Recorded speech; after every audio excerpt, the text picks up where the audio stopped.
I'm Ben Rich. I'm the Chief Executive of Radix. And for those who haven't been to our events before, thank you very much for joining us. We call this a webinar. It's a discussion. We will start with our speakers, but we hope and encourage everybody to use the chat function to start a conversation. You can talk to the speakers, you can ask questions, and our chair will be keeping an eye on the questions and bring you in after the early introductions. Safely reminding us that we are recording everything, and we'll also record what's put in chat. And with that, I'm going to hand over to our chair for the day. Johnny Rich is, among other things, the co-founder of Push with myself, which was a guide to universities. He, though, has gone on to make a career as a education commentator and columnist, chief executive of the Engineering Professors Council, co-chair of the Fair Access Campaign, and a member of the advisor to the Lifelong Education Institute, and very recently become a school governor. So seemed appropriate to share. Any similarities between him and myself are entirely not coincidental and due to our parents. Johnny, over to you. Thank you very much, Ben. Yeah, we're doing the Dimblebees thing this evening. He'll have to be David and I'll have to be Jonathan, given that I am actually Jonathan. Anyway, thank you, Ben, and good evening. Over the next hour, we're going to fix everything wrong with all levels of education in the UK. An hour should be more than sufficient. So higher standards, better skills, more student engagement, less exclusion, greater social mobility, etc., etc., etc. Today of all days, I think, given the conclusions of the coroner in the inquest into Ruth Perry's sad death, I think there are clearly issues in our education system that do need to be addressed. And so it is quite an ask, but if there's anyone who can rise to the challenge, it's the three people that I have with me today. Dr. Joe Zammit-Lucia is a social entrepreneur, an author, and the co-founder of our hosts, Radix. He has edited the paper Education in the 21st Century, which we will be discussing this evening. Fiona Millar will be familiar to most of you, I'm sure, as one of the most widely respected journalists, commentators, and campaigners on education in the UK.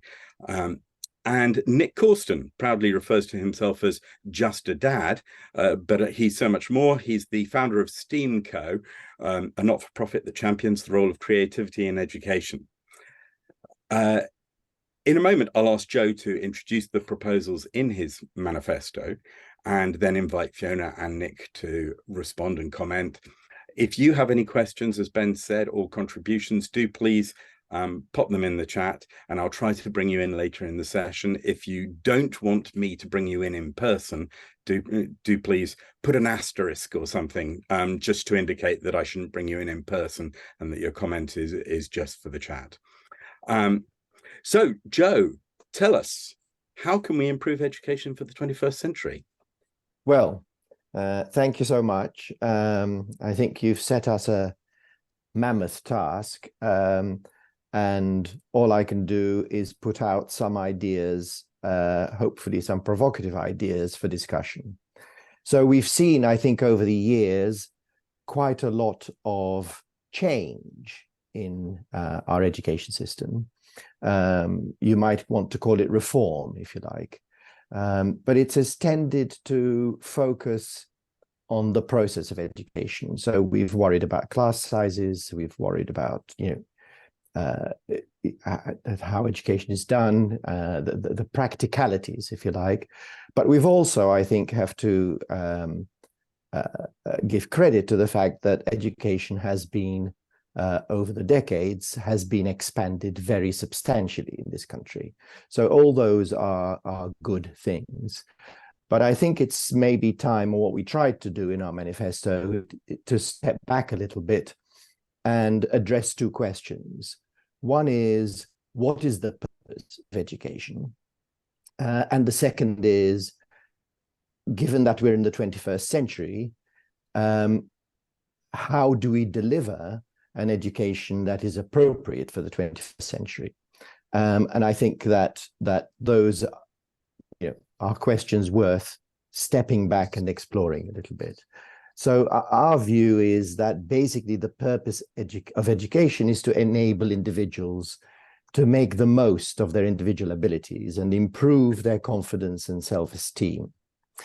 It's also to build practical life skills and the ability to work with others, and to enable people to lead successful lives, and success being defined by themselves, not by the education establishment or anybody else.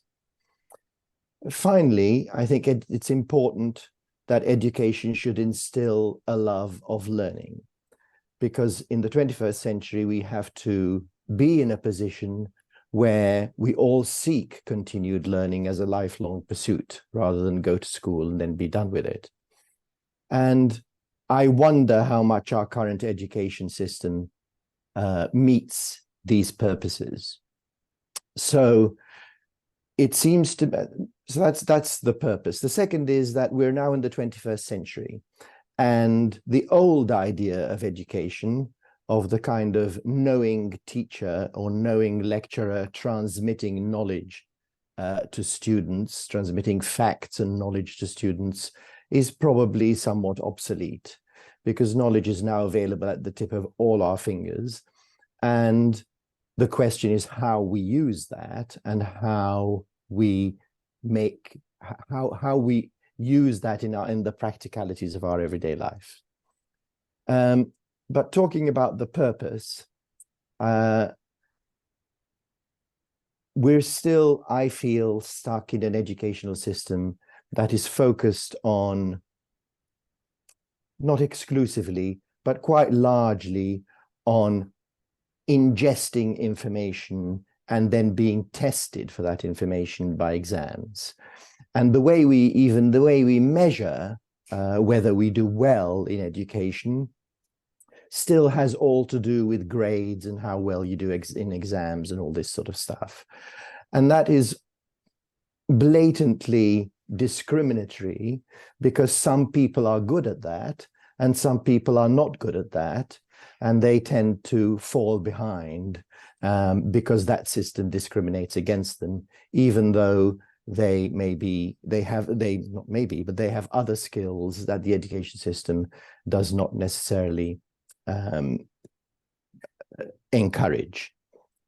As someone once said, our education system has become a joyless exam factory, and we know about the mental health issues about students. They've increased 450% over the last decade, with stressful exam-focused workloads and financial challenges being two of the most important causes. And you mentioned the recent inquiry that was announced today or yesterday, whenever it was, but suicide rates in England and Wales have increased by 50% between 2007 and 2011, despite student numbers increasing by only 14%. So it seems to me that we're certainly seem to be failing on the idea that education should be joyful.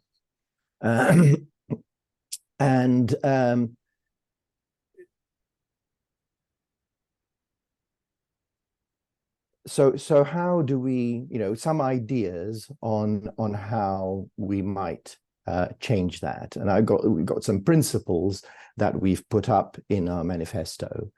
The first is the idea of a curriculum. And our curricula are pretty rigid, and we favor setting up a system where students compile their own preferred curriculum from a menu of options, so that they can focus what they do to be tailored to themselves and their own particular skills and interests. Obviously, there'll need to be some uniform base in terms of things like practical numeracy, communication skills, including language, grammar, etc. And we also suggest civic studies should be re-included. But apart from that, we suggest that pupils or students should be allowed to tailor their own curriculum. We'd also suggest shifting the emphasis away from exams and more towards continuous project-based evaluations, what people call formative assessment rather than summative assessment. And that already happens in some schools, but it's not totally widespread.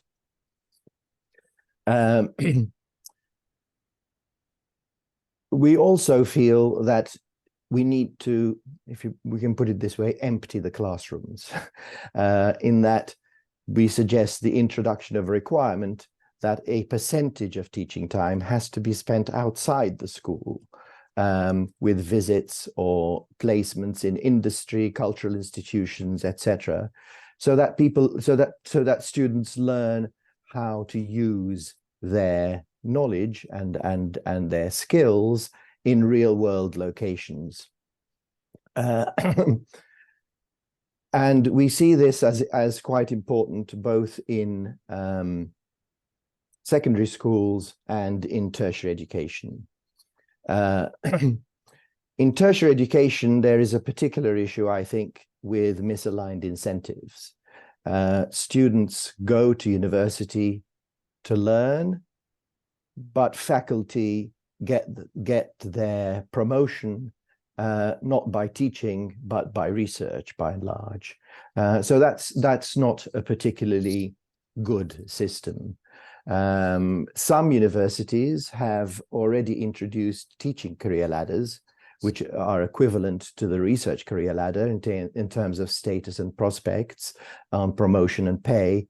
And we suggest that all universities should be required to do that.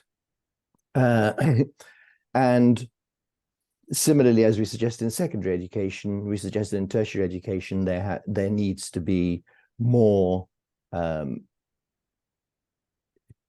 integration of both external visiting lecturers from the real world and students going in the real world to learn about how that works. There's also the issue, of course, of student fees. We know that financial pressures are part of the stresses on students. I don't see an easy way of abolishing student fees at the moment, but I think one thing that needs a bit more attention is that a large proportion of the fees that students pay is actually diverted to pay for the research activities of the faculty staff, which seems to us pretty unfair. The final point I'd like to make is the role of the regulator. And again, the role of the regulator came up in this recent case of the suicide of the headmistress. And I think that there is an issue in that our regulatory approach seems to be one of what I like to call finger wagging assessment. It's kind of the peaked cap syndrome.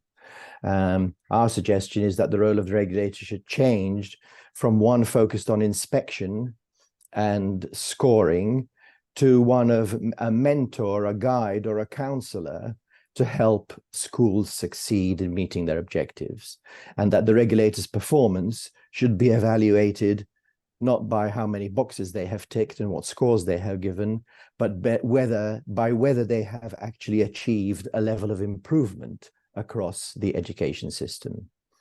So I'll stop there for my 5 minutes. That's a quick overview of our suggestions, and I'll be delighted to hear what the others have to say, hopefully in disagreement.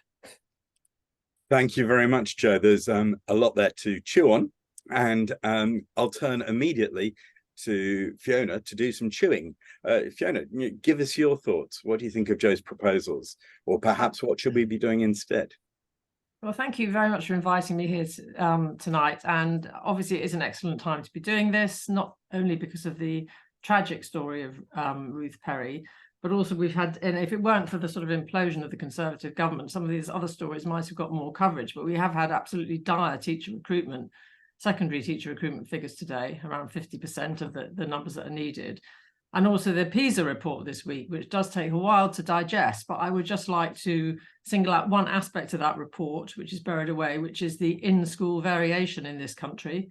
In fact, the UK is doing quite well, but the variation between children from different backgrounds is enormous. So where we've always scored badly is on excellence and equity.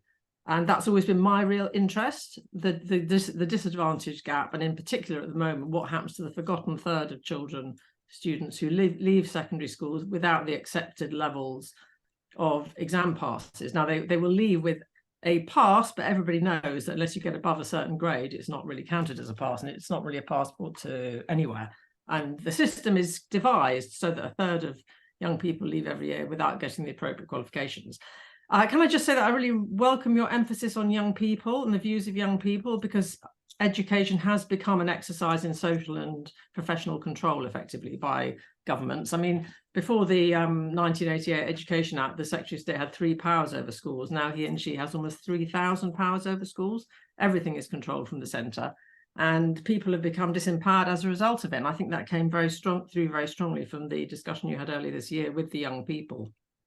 Policymakers tend not to trust young people, and they certainly don't trust teachers, and they don't really trust head teachers, because if they trusted head teachers, they wouldn't watch a head teacher having a nervous breakdown in front of them and carry on as if there was nothing wrong with an interrogation of that person. Talking about mental health, you know, it's just quite incredible what happened in that Ofsted inspection. Can I just make 2 points about policy? I mean, I think you've got to be really careful. It's great to have the sort of blue skies thinking, but I always like to think of it about, let's think about if we were starting from here, what sort of system would we create? We probably wouldn't create anything to do with the system we've got at the moment. We wouldn't have private schools. We wouldn't have selective schools. We wouldn't have all these social exclusionary things we have about our education system, which have come up through the history of particularly the English system. But you've also got to think about what an incoming government will inherit and how you get from that point to what your aspirations are. So I think it's really important to be clear about what the priorities are, and be very clear about, you know, how you'd explain them to people, and particularly to parents who often will not understand technical language about the curriculum and things like that. I'm not saying they haven't got the same level of information we have about these sort of things. And I think the other thing to say is you don't ever underestimate the impact of the media in the way education policy is discussed in this country. I mean, it is absolutely lethal. You know, if you presented your ideas tomorrow to the media, you would have the Daily Mail telling you that you were going back to a dumbed down past where, you know, parents couldn't have any choice and there was no accountability. Obviously, that's not true, but you've got to be very, very careful, I think, about how you frame things. So while I agree with your analysis, there are some things about the proposals that make me a bit anxious, okay? And that's partly because my background, the reason I got into education was because I became a governor in 1992 in an era where there were no league tables and no Ofsted. My children's primary school was absolutely slated by the first round of Ofsted inspections in 1994. And it was a disaster. It was an absolute disaster. You know, all the aspirant parents left, all the teachers left. We had a total turnover of staff. But the school was a disgrace. It was a disgrace. There were teachers in that school who didn't think teaching maths mattered. Every classroom you'd go into, people were doing different things. There were no systems at all. And some children were leaving school without any basic literacy or numeracy skills. And we all know which children they were. They were the poorest children who didn't have parents who could afford private tutors and so on. So when I hear things like sort of, you know, self-directed curricula and devising your own performance measures and accountability systems, I get a bit worried, because I think you do need to have a system that has national standards, so that you can't have children in one part of the country getting a very different experience to children in another part of the country. And while I think Ofsted and the performance measures have gone way too far, I mean, they had a place at the time, you do need some sort of accountability. So the question is how we get from where we are now to, you know, where we could be. And also, I think if you're going to come up with really innovative ideas like self-directed curriculum, you've got to, they only work if you have a very, very ready supply of very skilled and well-trained teachers. So over the years, there have been experiments with this sort of thing, particularly with cross-curricular learning and so on, which worked really well in very, very good schools. But in the hands of not very skilled professionals, could be a bit of a disaster. And then you end up with the children who don't have the secondary learning environment and so on, whose parents can pick up the gaps elsewhere. So I think, the first starting point has got to be a better supply of teachers. We've got to get more people to come into teaching. It's got to be a high status, well-paid occupation, as it is in some other countries, because we can't do any of these things unless we have good enough teachers in every school, and particularly in the parts of the country which at the moment struggle to recruit. I mean, you'll be shocked to hear this, but I met a teacher in one of the most deprived communities in the country the other day, where they have somebody who hasn't got a GCSE pass teaching maths GCSE. Now, nobody in this discussion tonight would accept that for their children.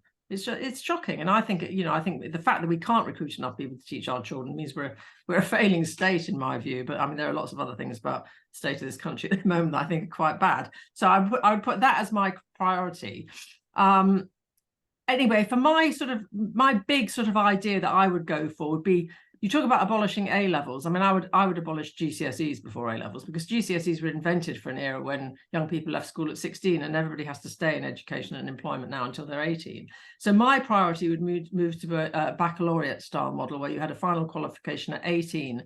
And I think done properly, that could address some of the issues that you've rightly, bring out in your paper, which is the difference between academic. I mean, you could have one qualification, an award at the end of school that everybody could get at a certain level, and within that you could have academic qualifications, you could have technical qualifications, practical qualifications. You could also add up the arts, creativity, civic engagement, and sport, and all achievers could achieve to some level. So we wouldn't have this situation where a third of young people are leaving without anything.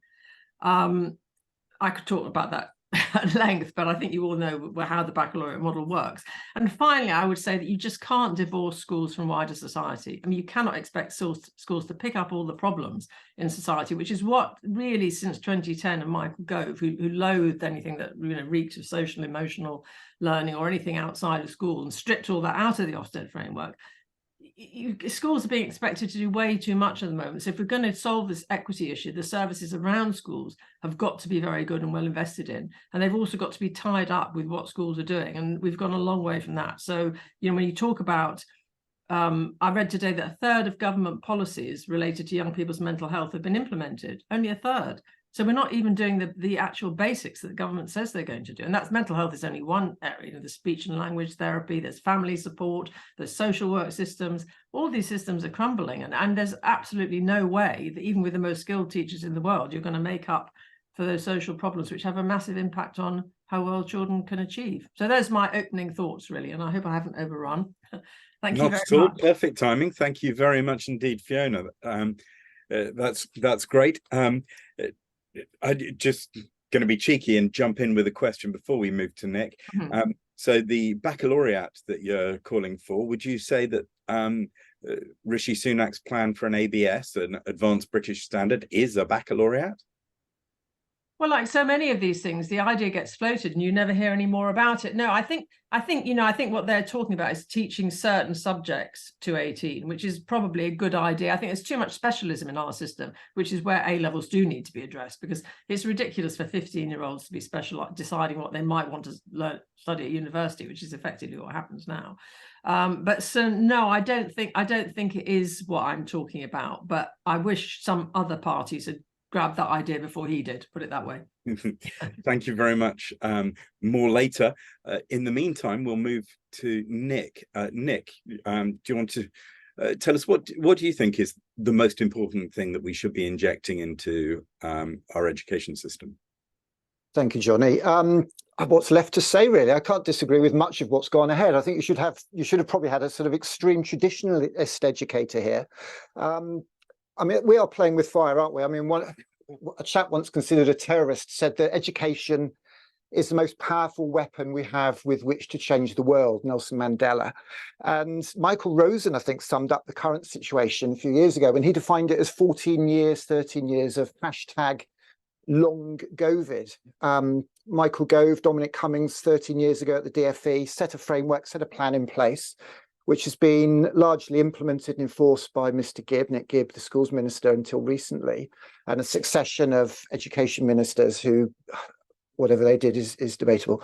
And And for me, I mean, as a result of that, I mean, the first thing I came across really with a background in the creative industries was the creativity crisis, the narrowing of the curriculum, the impact that's had on the teaching of arts subjects, as well as teaching creativity, teaching creatively, because we have to think about creativity in both subjects in terms of the arts subjects, and also teaching creatively in terms of pedagogy. Things like project-based learning are the dirtiest words in the Department of Education at the moment.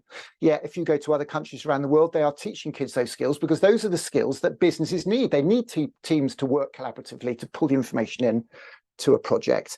I was in Paris last week with Professor Bill Lucas at their Global Institute of Creative Teaching. They're doing amazing work around the world around creativity in all its forms. Yet Sir Ken Robinson, who you probably know did the TED Talk on creativity in education, it's on record that he met Nick Gibb once, and Mr. Gibb's only words to Sir Ken Robinson were, "So you're the enemy," at which Sir Ken Robinson left the room. Yet the other week, Michelle Donnellan and so Lucy Fraser, the culture minister, was standing up for the creative industries. We know that these are a massive sector, massive contributor to UK GDP. I mentioned Michelle Donnellan, but 7 or 8 months ago, Michelle, who used to be in the Department of Education and then Culture Department and is now the Minister of Science, Innovation and Technology, she stood up in Bloomberg at a Treasury briefing and said that the IT vacancies in this country at the moment are costing UK GDP 150 billion, which is utterly shameful. And if we look in education, I go into schools, I'm in 5, 6, 10 schools a month, primary schools particularly, and the kids are not getting the coding skills. They haven't got access to the sort of stuff, the technology, the robots, the microbits that they really do need at a very early stage. And I'm always reminded of the words of Lord Heseltine, previous industry minister, who said at a conference I was at, he said, if you want an industrial strategy, you have to start in primary. Yet the primary sector is often seen as the Cinderella at the ball, left at home while everybody else is focusing on secondary, because that's the gateway into higher education. So I think today really what I'd be looking to do is to put the case for creativity, to put the case for primary education, and also to put the case for skills as well, because skills and vocational education have been a dirty word. I went through a lot of trouble. Well, I say a lot of trouble. My son passed an art aptitude test to get into school, not a million miles from here in Notting Hill, which I know Fiona's got some views about. And within 2 years, the arts and design had been taken out of that school. They focused on the EBAC and narrowing of the curriculum. And it's an absolute disgrace. You know, these kids need these skills, not just for employment, but to make their lives, to make our society a better place. I personally believe art and culture and creativity are absolutely critical and absolutely crucial. The document, your manifesto, I think is a great document. Some great stuff in there. Some of it's a little bit too radical for me. Some of the give the kids the choice of their curriculum scares me a little bit. But I think one thing we must avoid doing is completely looking to reinvent the wheel. Wales has just done that. Wales has now got a curriculum and an education system that has completely been redesigned from the ground up. Professor, I forget the name, forget his name, the chap from Wolverhampton University, Mike McWaters, he's just virtually redesigned that curriculum for them with creativity, with community, with technology really embedded at its heart, and that's going very well. And Fiona mentioned the OECD figures.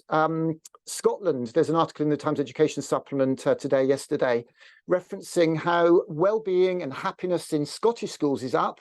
Creativity is at the centre of the education system there in Scotland as well. And also the use of technology, because we cannot be banning phones. These are devices we have to teach our kids how to manage and how to use responsibly, sensibly within the context of education, as well as within the context of their lives as well. So really for me, I think it's the three focus areas for me: a curriculum, get away from this narrowness, broaden the curriculum and make skills and vocation stuff not such a dirty word. Pedagogy is important, and I think we have to go back to allowing teachers to teach.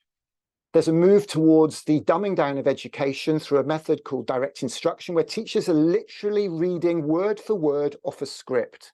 And as a result of that, education is boring. The love of learning's not there. The love of teaching isn't there. We then need these draconian behavioural strategies to keep kids in tune and keep them in track.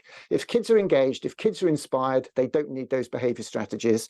And finally, as Joe has rightly identified, assessment as well. And again, Professor Bill Lucas is doing a lot of work with Peter Hyman from School 21 around the idea of rethinking assessment. And it's absolutely important. We do need to assess, but we need to get away from this system that judges 2/3 of our young people as failures. It's utterly ridiculous. We don't walk around sort of feeling particularly like failures once we, with our driving test. You pass the test, you get a bit of paper, you go off and drive. You know, we need to give our kids a bit of hope and a bit of optimism. It's going to be tough now out there, tough enough out there. And obviously the only thing we haven't mentioned is AI, but how long have you got? So I think that's my angle, really. The case for creativity, primary, and don't forget the tech, if that's okay, Johnny. Thank you. Thanks very much indeed, Nick. So a number of themes are coming out already, and I wanted to come back to Joe on a few of them, just to sort of be a bit clearer about some of the proposals. So the idea of a self-determined curriculum, it's an interesting idea. We kind of have that already at some levels. Obviously, we have it at A level, or at level 3, and we have it at tertiary level in higher and further education. Students get to narrow their choices right down to only what they want to study. One of the criticisms, and one of the reasons why many people support a baccalaureate, is because people tend to choose subjects that are easy, perhaps, or that are exciting to them, but which are not necessarily those that meet the country's skills needs. How do we make sure that the labor force, the labor market requirements and the skills needs match if at 11 we start allowing people to drop STEM subjects if they don't want to, because as Catherine Birbal-Singh described it, girls find physics too difficult. By the way, I'm quoting her, I'm not agreeing with her. Yeah, interesting. First of all, I'm not sure I agree with you that that the idea of self-directed or self-choice is actually widespread.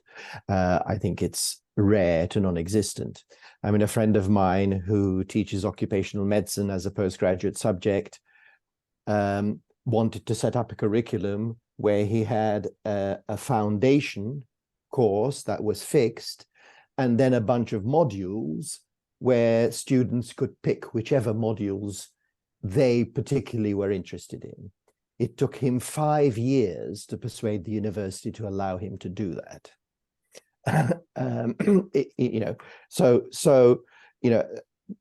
the question, I think, is not just what the country needs, because the country needs a lot of things. It doesn't just need STEM subjects. And it's pointless trying to push students who are hopeless at STEM subjects to do that when they should be doing what they're good at, and what their particular skills allow, what they're attracted to, what they enjoy doing. I think we have enough children and students in this world that, not everybody is going to choose the same route. People are going to choose different routes, and they're going to end up being skilled for different parts of the economy. Some of them are going to end up being skilled for the creative economy. Some of them are going to end up being skilled for, programming and developing AI models. But I don't see that forcing everybody to do essentially the same things is actually helpful. I also want to make some comment about, this talk about baccalaureate versus non-baccalaureate. None of that gets us away from this exam-focused education system and this kind of subject-focused education system. I don't know how many of you are familiar with the Luminar system of schools, which, as Nick mentioned, is more of a project-based education. So kids go into these schools, and for the first 3 months, they form a project team, and the project is, let's build a bicycle. And through that, they have to learn maths, they have to learn geometry, They learn about the human body and about human physiology. And these subjects are taught in that context, in a practical context of doing something. The next module is about communication skills. Okay? They don't call them English, they don't call them language, they call them communication skills. Sure, you learn language, you learn grammar, because that's but only because it's an important part of communication, as opposed to the tedious thing that you have to sit through because there's somebody telling you that this is what you have to do. And as part of communication skills, they explore other forms of communication. They explore poetry, they explore drama, they explore graphic design.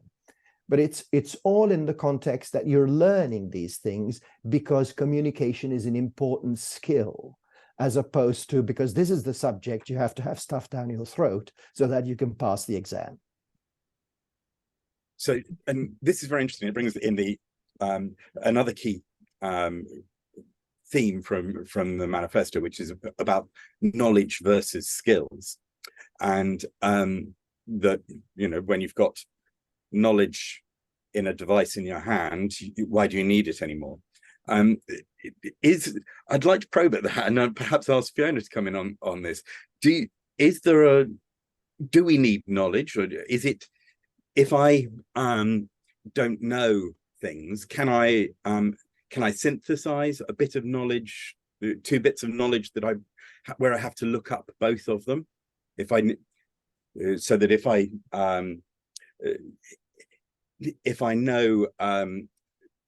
I can look up one subject, can I then connect that with something else if I don't already know that other bit of knowledge, and thereby arrive at a new relationship between them, which is perhaps enlightening? Is that the purpose of teaching knowledge, or is this really redundant now?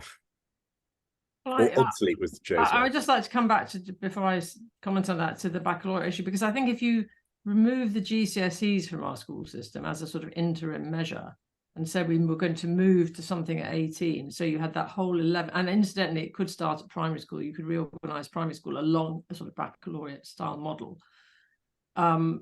you would free up an awful lot of time to start maybe experimenting with some of these ideas. So I don't think we should get rid of that sort of assessment altogether immediately, but I think phasing out GCSEs and opening up space for teachers. And remember, you're going to have to reskill an awful lot of teachers who've been used just to teaching by rote. So we could not move automatically to this, and many of whom will lack the confidence to take some of these decisions on their own. And at the same time, value the arts and creativity and sport and civic engagement, all those other things. I think that would be a very good thing. I think the knowledge thing, I do think there's an equity issue in knowledge. I mean, I think you can't just say that knowledge doesn't matter when some young people will have more knowledge because of their social class backgrounds, which will advantage them in lives. But that I've never thought, and I think I talked about the media. I mean, this is just one of these false dichotomies that were set up by the media. It's either knowledge or skills. You can't have knowledge and skills together. Well, that's ludicrous. Obviously, you can have knowledge and skills. All of life is about knowledge and skills. But we need to rebalance our education system so both those things are important. And you're right. Whoever said it's absolutely right. And countries like Singapore are looking at developing project-based. I think it was Nick. They're looking at how to skill their teachers to do things like project-based learning. While we're going in the other direction. They're at the top of the PISA tables now. So because they're recognizing something that we don't recognize, but we're so imbued with this sort of 19th century vision of what is a good education. And I'm afraid Gove totally just reinforced that with all his media friends at the same time, that, unless you're studying Chaucer and wars and names of kings and queens, I think nobody knows the history of the Middle East, nobody knows the history of Northern Ireland, nobody knows about the things that are relevant to the world today. And so there's got to be an opening up of all of that. I think there's an awful lot of scope for doing that if you had a baccalaureate model. But I don't think we should just say knowledge doesn't matter, because I think it does. And I think people who have a lot of knowledge assume that everybody else will be able to access it in the way that they will. And I've been a governor for 30 years, and the schools where I'm a governor, all very in disadvantaged areas. I can tell you there are some young people who will not be freely accessing knowledge on their own without the sort of stimulation that they would need from a teacher. So I think it's all about balance, and also recognizing what we could possibly implement relatively quickly within this terribly constricted system we've created, where basically Ofsted and the league tables run the show. It's crazy. If I can think... make a comment about this knowledge and skills issue, I think, obviously both are important, but the question is, in what order do they come? So, we have an education system which forces so-called knowledge upon you. And then you have to work out how to use that knowledge when you go and do a job.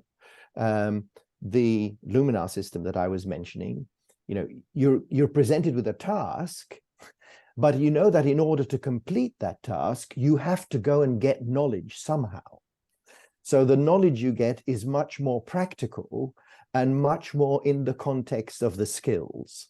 I mean, how many of us, when I speak to my friends and when I speak to employees I used to have, how many of us say, I can't remember 90% of what I was taught at school? I mean, what a waste is that? So the question of knowledge and skills, I think, is, whether knowledge is something that's there for its own sake, and then we have to find ways to use it, or whether knowledge is something that allows us to do things. So you need to put students in the context of needing to do something and then wanting for themselves to go and get the knowledge to allow them to do that. Nick's wanting to come in, and Nick, you referred to itching to say something. Okay, sorry. You referred to long COVID, and of course one of Gove's legacies was a knowledge-based curriculum. What's your view on the role of knowledge versus skills? Is it possible to do both at the same time equally? Does one bring out the other? With respect, John, I can't believe you even asked that question. Of course, absolutely. I mean, as Fiona says, it isn't binary. I've got a hashtag for everything, hashtag binary ed thinking.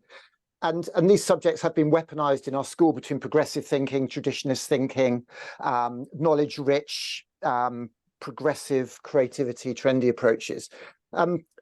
The amount of time that is wasted in our schools, dragging kids through tests, teaching for tests, rote learning, so they know the lengths of the British rivers backwards and frontwards, and the widths of the rivers, and how many bridges, and the date of the Fire of London. I think one of the most important things is context. And with the national curriculum came a standardized sausage shape curriculum for everybody. Whereas prior to that, a lot of cultural education, a lot of the cultural capital that kids and young people got was context sensitive. So I was in Sunderland the other week, and I put a picture of an object up on the screen behind me, and none of the kids knew what it was. Yet this object is on the front of nearly every taxi in Sunderland. It's Stephenson's rocket. The first steam train is on the front of every cab in Sunderland. The bloke was born and bred around there. He was illiterate until he was 18 and then changed the world when he got his act together. Yet nobody knows anything about him. Now, if we can start inspiring our kids with stories, with knowledge, with information about where they live and relate that back to the skills that they'll need in their local community, we've got a context-sensitive education from both the knowledge and the skills perspective. So it is a blur of the two. And as Fiona says, a teacher's role had changed. It's being narrowed back to this kind of dumbed down direct instruction approach. But teachers need to the role of teaching needs to be redefined. So they're more curators and conductors and facilitators than parrots, because the role of a teacher, I was telling my kids the other day, it's hard to believe, I was at university before they invented the VCR. We did not have VHS tapes when I was at university, so we had to go to university to hear what the content was, and then go and buy the lecturer's book, which was the biggest scam on the planet at the time, buying a lecturer's book, but it's another story. So really, we have to reconsider, reevaluate the whole education, the whole teaching process, and the role of teachers in this. My kids are learning on TikTok now. They're getting bite-sized chunks of information every day.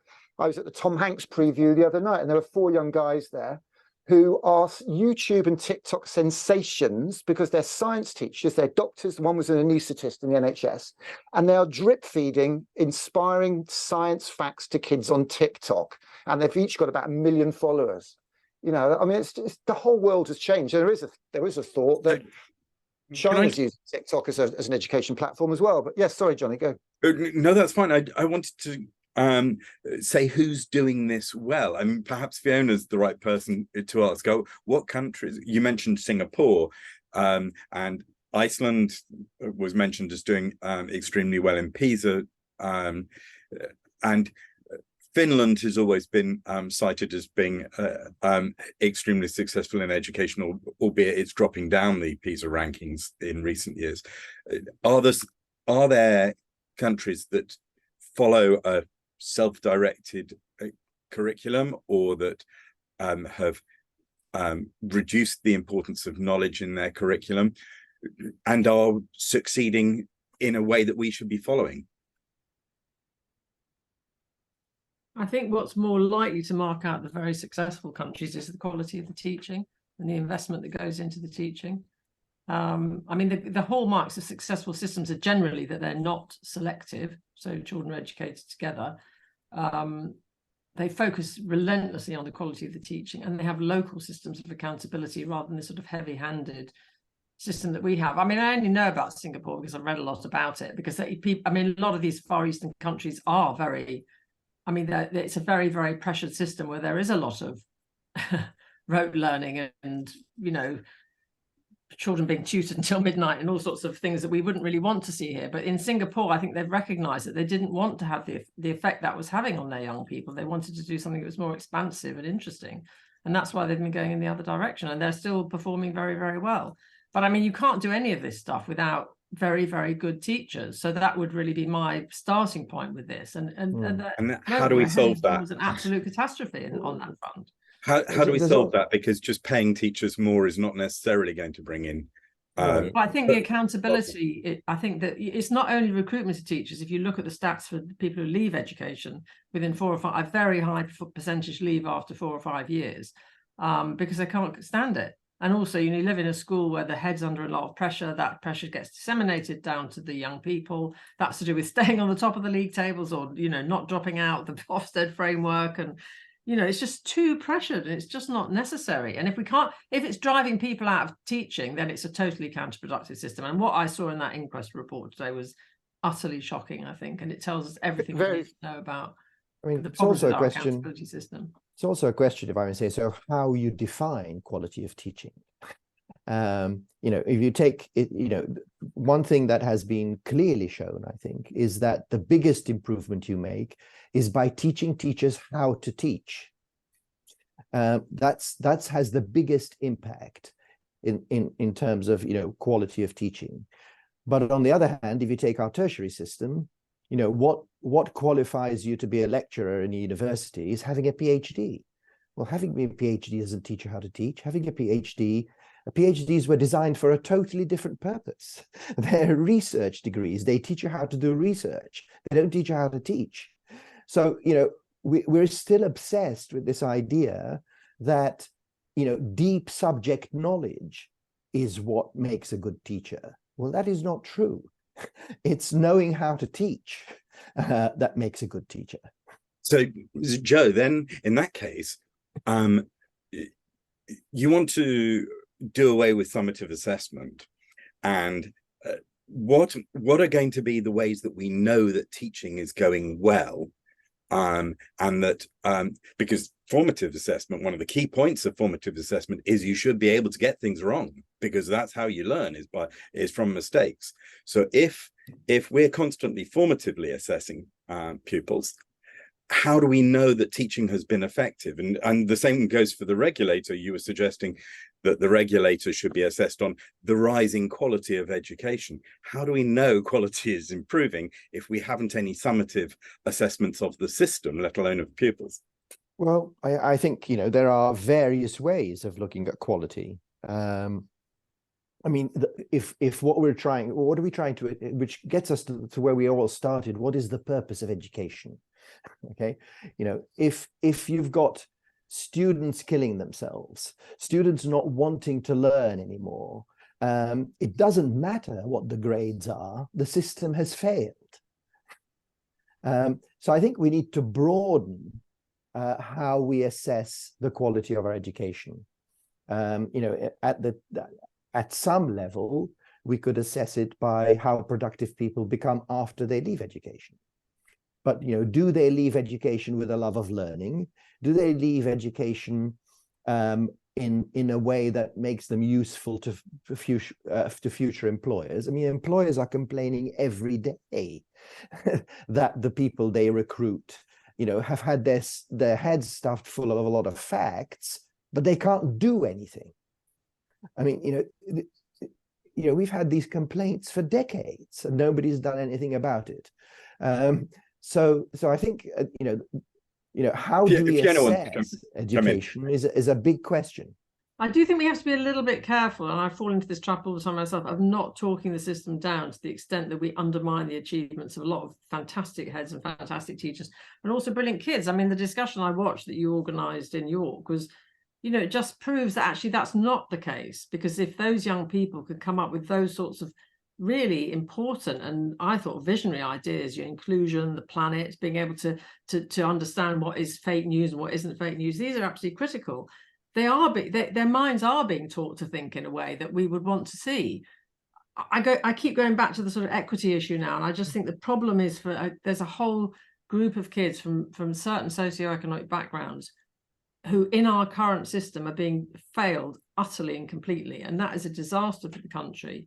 And if we want to decide what is good teaching, I would say the teachers who can ensure that those young people can achieve exactly the same things in life as my children could achieve. And in the countries that are doing this well, those are the outcomes that they do achieve. I think that's a very good point. And it also chimes with what you were saying earlier about access to information, advice and guidance. And the fact that in many schools, the basic requirements for careers in education, information, advice and guidance are not provided, especially those schools where there are many pupils with disadvantage, and they're making choices that don't lead to the right course choices and don't create pathways to future careers. I need to bring in some people from the audience, I think, because we're already fast running out of time. But Val Fraser, if you'd like to, if you'd be happy to switch on your camera and microphone, can you tell us very briefly your background and what you were saying about having been a former Ofsted inspector? So I began as an English teacher in secondary schools 40 years ago. I then went to a university where I taught teachers, including latterly overseas. During that time, I was an Ofsted inspector. And I currently am an education advisor for a local authority for home educating families. And what's your view on how we should get, what do we need to do to bring more or better teaching into the system? More and better teaching. I think we've got a problem with the routes into teaching. So we're phasing out university providers, and the school-centered models are just inevitably more stressful. The emphasis on it being a technical skill teaching, rather than what Nick was talking about, the creative pedagogies, with the opportunity to reflect on that practice in a safe environment away from the stresses and strains of the work environment.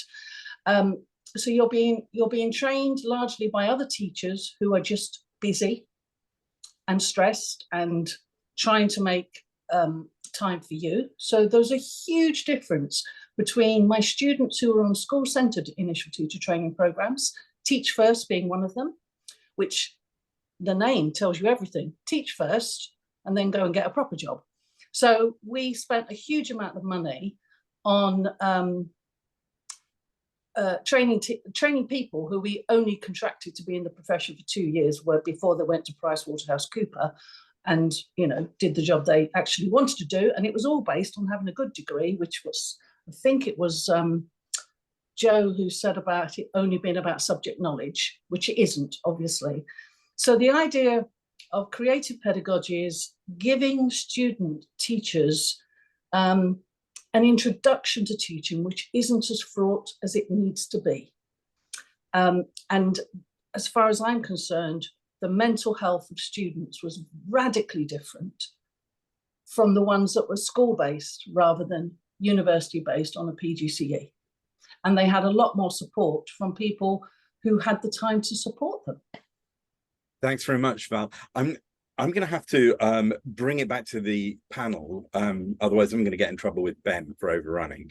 But so I did want to give everybody on the panel a chance for final comments, and in particular, to ask, we've got an election coming up next year or possibly early 2025, but what would you like to see in the manifesto? If there was one policy for education, what would you like to see in the manifestos next year? Let's start with Nick.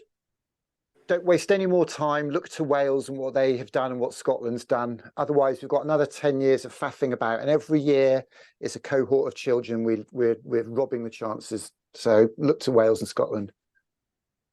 Thank you, and great brevity. Thank you very much, Joe. Over to you. I'm not sure. I think I would like to see. I would like to see a commitment to rethinking our education system. It's not something that's going to be achieved overnight. I think there's a question from Mike Tuffrey here in the chat. How do we get from where we are to where we need to go, which is always the challenge. But what I would like to see is at least an acknowledgement that our current mindset around education is probably not what's going to prepare us best for the 21st century, for 21st century competitiveness and success and prosperity of this country, and that we have to rethink it. Whether, you know, I think if I saw that commitment, I think I would be happy. Thanks very much indeed, Joe. And Fiona, what's the one thing you would like to see? A baccalaureate? Is that? Yeah, I think obviously addressing the teacher recruitment crisis, but I think reform of secondary education, particularly with a view to phasing out GCSEs and prioritising a balance between skills, knowledge, creativity, all the things we've talked about tonight, plus some form of assessment. And remember, it is a passport that takes you somewhere else so that it does matter, but not in a way that drives the love of learning out of education and creates all these mental health problems we've got now, and also drives teachers out of education. And once you start, if you change the secondary system, it'll all feed back to primary, because people are just, from the age of 11 now, teachers are just thinking, will they get their GCSEs in this subject? And everything's geared towards that goal. I think that's a wonderful note to end on, that if we can instill the love of learning in all our pupils, we will have more and better teachers, and the whole system and indeed the whole of society will thrive as a result. Back to you, Ben. Thank you, Johnny. And can I just say a huge thank you to all of our panel for starting a conversation, and just watching the comments flowing endlessly in the chat shows that we're on something here which is very important. Please, I want to invite everybody to continue that conversation. So the manifesto that we put out, the Open Manifesto, is intended to be a provocation. Be provoked. Tell us what's wrong. Tell us what we've missed out of that. And drop us an email or pick up the phone. We welcome blogs on this topic, and we would like to hear from people. Secondly, you'll have seen Nick posting fairly regularly in the chat that he wants to continue the conversation at what he's calling the Radix Bar. And he's put the link in there. Yeah, for those that, if this were a real meeting, you'd now go to the bar and have a drink. Nick is offering that, but bring your own drink. Please take a note of the link there in the chat and do join him. This is the first of these discussions around different aspects of public policy that we're looking at in the run-up to the election. And we will be having further webinars over the next few months looking at housing, at health, at economic growth, and please do join us for those. And if you want to whet your appetite, you will find all of those manifestos in the papers section on the radixuk.org website. And finally, to say, if you've found tonight's discussion interesting, stimulating, you could have paid £14 and gone to the Hunger Games at the cinema. I suspect we did better than that. So feel free to donate Again, the link is in the chat. We'd be delighted. Everything that we do, we don't charge for, but we welcome your support. Thanks again to all of our panel, to Johnny, to Nick, to Fiona, and to Joe. And please do continue discussion with Nick over on the Radix bar. But thank you from me, and good night. Thank you. Bye-bye.